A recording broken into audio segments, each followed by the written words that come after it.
प्रथम टेस्ट पाई team India रे debut करने को जाउछंती बाम हाथी तूफानी बोलर मिचेल जॉनसन को परी बोलिंग करुछंती गोटे गोटे रन करने पाई मध्य संघर्ष करुछंती बैट्समैन।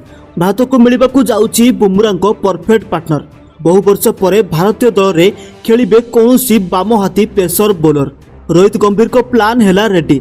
बांग्लादेश विपक्ष रे डेब्यू करने को जाउछंती युवा बोलर।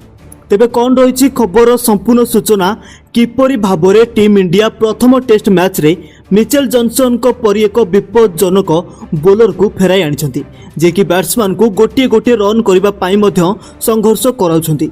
किपरि गंभीर एवं रोहित तांको पाई एक योजना प्रस्तुत करिसंती जहा द्वारा जे कोनसी बैटिंग यूनिटी संपूर्ण रूप से नष्ट करदेबे। आपन को सबु किछि कहबा को जाउछि आरंभ रु शेष पर्यंत केवल ए वीडियो को देखंतु एवं जदि आपन को वीडियोटी पसंद आसे तेबे ए वीडियो को लाइक एवं चैनल को सब्सक्राइब कर दियंतु। एथोडा आपन ओडिसा रो केउ जिल्ला रु हमर ए वीडियो को देखुचंती गोटे गोटे कमेंट मध्य कर दियंतु। बंधुगण, भारतीय दल रे अनेक समय बाम हाथी द्रुत बोलर को अभाव देखा देछि। जाहिर खान हेउचंती शेष खेलाड़ी जे कि इंडिया पाई टेस्ट रे कोनोसी बाम हाथी द्रुत बोलर ए पर्यंत भारत आसी नांती। भारत बनाम बांग्लादेश टेस्ट सीरीज आरंभ होगा मात्र 3 दिन बाकी रही।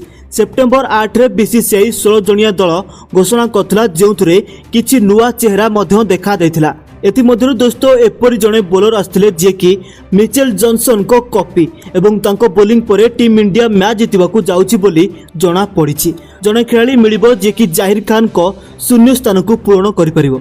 एपरी परिस्थिति रे बंधुगण 16 वर्ष पर 16 जणिया दल रे स्थान पाइथिबा नूतन नाम होछि याश दयाल। जदि अर्शदीप सिंह एवं खलील अहमद को नाम ट्रेंड हेउतला किंतु सेमानंको मध्यरे याश दयाल को नाम किपरि उभा हला ता समस्त को आश्चर्य करुछि।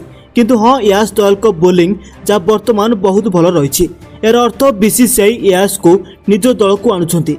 वर्तमान बंधुगण अर्शदीप सिंह एवं खलील को विषय कथबार्ता हेले सेमाने सुजोग पाइले नहीं, कारण आजिकल घरोई क्रिकेट रे याश दयाल बहुत चमत्कार बोलिंग करुछंती एवं एई दिनिकिया मध्य से जेपरि खेलुछंती बाम हाथ रे ए बांग्लादेश सीरीज रे टीम इंडिया को बहुत सुविधा दे पारे। हां बंधुगण, जदि हमें याश दयाल को विषय कथा हबा तेबे बांग्लादेश विपक्ष सीरीज परे 3 जन खेलाड़ी मध्य कड़ा प्रतियोगिता होइथिला।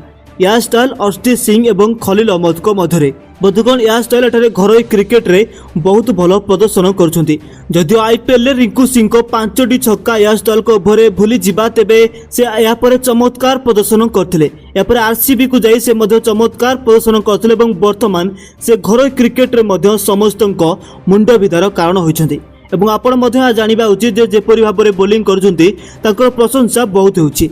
एपरिक अनेक दिग्गज खेलाड़ी ऑस्ट्रेलिया पूर्वतन बाम हाथी द्रुत बोलर मिचेल जॉनसन को परी मध्य याश दयाल को कंपेयर करुछंती। तो आपण एथरो बुझी पारथिबे याश दयाल को लेवल बोलर।